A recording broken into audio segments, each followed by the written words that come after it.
Recently, I've been wrestling with the perplexing realization that since leaving the Christian faith, a faith in which I had been a sincere and devout believer for more than 30 years, I'd come to see the planet around me and the vast universe in which it moves with a far greater sense of awe and majesty than I ever perceived it as a person of faith. But why? Why should I feel greater awe by the act of removing an all-powerful being than I might by adding one? I returned to this nagging, counterintuitive question again and again, but was unable to answer it to my satisfaction. While I suspected my feelings might not be unique among others who had grown up in, but also left the faith, I was by no means sure. So I took an informal poll of friends whose life trajectories matched my own, and found that every one of them felt exactly the same way. While some of faith resist the idea, non-believers are certainly not immune to awe. Those who imagine the world as a product of unfathomable design do not have the monopoly on wonder. For myself and for many of the deconverted, the awe we feel now, having left the faith, is far greater, far more wondrous, far more intoxicating and euphoric than anything we ever felt as believers. My friend David said, "The universe that religion offered always seemed so pat and human in scale. Searching for answers without these considerations requires letting go of a perspective of the universe that's all about us. It was exciting," he said, "to come to terms with the idea that all the answers to every question can be found given enough time and resources, which I find far more compelling than, well, God only knows." "Why do I feel more awe?" responded Tracy. "Because if God can just speak it into being, then that's the same as Cinderella's fairy godmother saying, 'Bibbidi-boppidi-boo.' Looking behind the big curtain and finding a logical reason for why things work has brought a huge sense of relief. It's like waking up from a dream in which things now make sense." Katie said that the world seemed far more finite when she thought God was behind it, but that without God, the natural world has endless possibility, and there's so much more out there yet to discover and explore. It makes me feel like I'm part of something so much larger. Reed said he used to think he was something of a pawn in God's theater, but now I can appreciate that I'm but one of 8 billion smelly primates, each of us comprised of 7 octillion atoms, who live in square buildings on a spheroid rock encircling a gigantic nuclear furnace. But it was my dear Christian friend Dave who, while trying to gouge a hole in my impertinent question, actually answered it for me.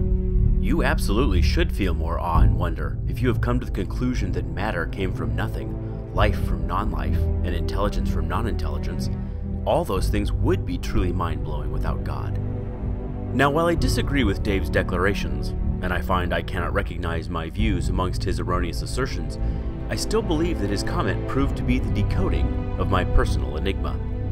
Without the orchestrations of a celestial mechanic, yes, there is more awe in the realization that we are here, not by some sort of cosmic design, but rather against astonishingly stupendous odds, an accident, if you will, of almost unfathomably magnificent proportions.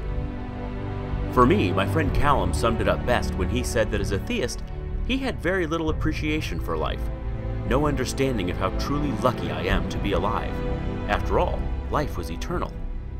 Now I understand that my existence occupies only a blink of the eye in cosmic time. I'll live, hopefully 80 or 90 years, then my consciousness will cease, and my atoms return to the cosmos from which they came. Knowing that my time on this splendid planet is limited, I can finally appreciate how wonderfully lucky I am. If you believe in eternal life, you cannot truly comprehend how fortunate we are to be alive. Man is not the center or measure of all things. Life is not, in the words of proverbial girlfriends past, all about you. Finding myself untethered from supernatural agency, and coming at last to a true and honest assessment of who and what I am, and where I stand in relation to the rest of time and space, has instilled in me a deep and profound humility.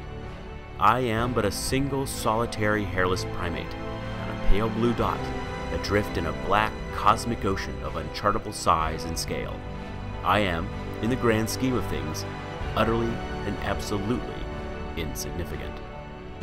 And yet, because my planet is the only one on which we are sure of there being life, that makes me and my fellow human beings precious. That I, a conflagration of stardust, am aware enough that I can contemplate the universe from which I came is enough. It is truly enough.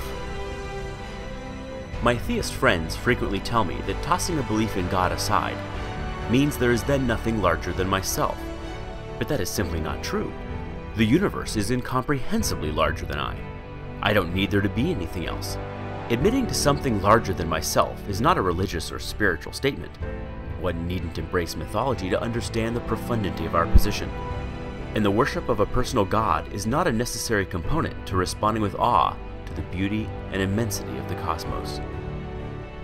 I am glad to now count myself among those who no longer claim to have all the answers, but rather are emboldened by the pursuit of the mystery. Those who continue to trudge further and further from the cave in which we first found ourselves, and refuse to be intimidated by the monolithic peaks standing like impassable sentries on the distant horizon, inspire me. A group which, like the traveler in the Flammarion engraving, who lifts the veil to see what lies beyond, is abandoning the safety of the shore and setting sail on an epic journey of discovery.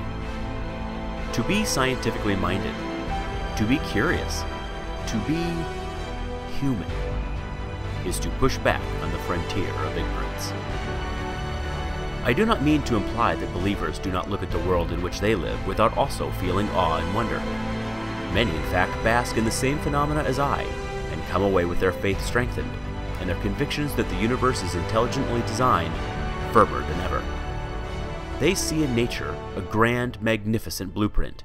Indeed, the heavens declare the glory of God.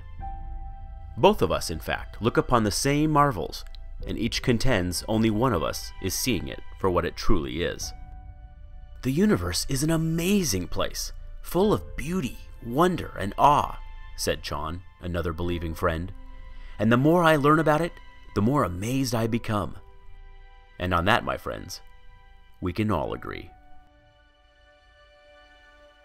Awe and wonder do a perfectly adequate job of describing the transcendence I feel when face to face with the universe. But they do not capture the giddy euphoria, the light-headed ecstasy, the delirious, rapturous intoxication that accompanies such an overwhelming state of being. If pressed to describe my awe, if asked to explain what I feel in images, if I were to crack open my wonder to see what stirs inside, it might look a little something like this.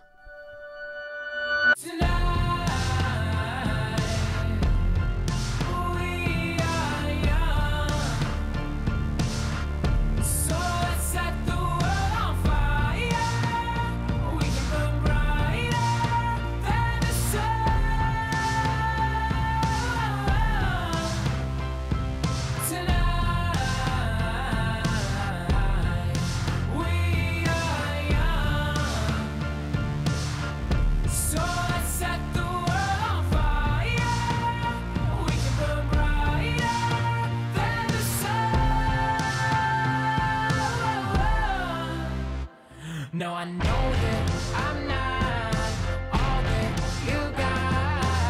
I guess that I just thought maybe we could find new ways to fall apart.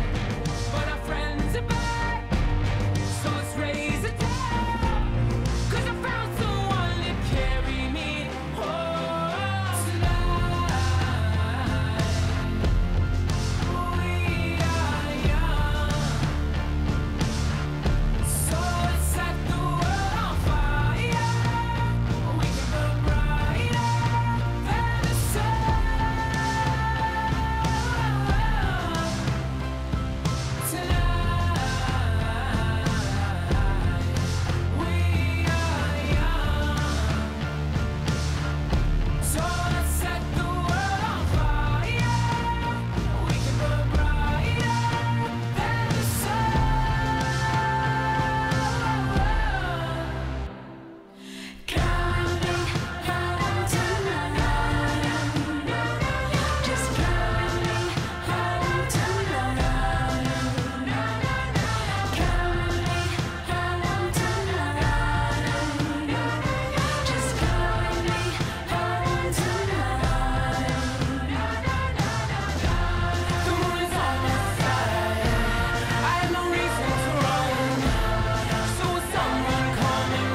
by the time the bar closes and you feel like falling down, I'll carry you home tonight.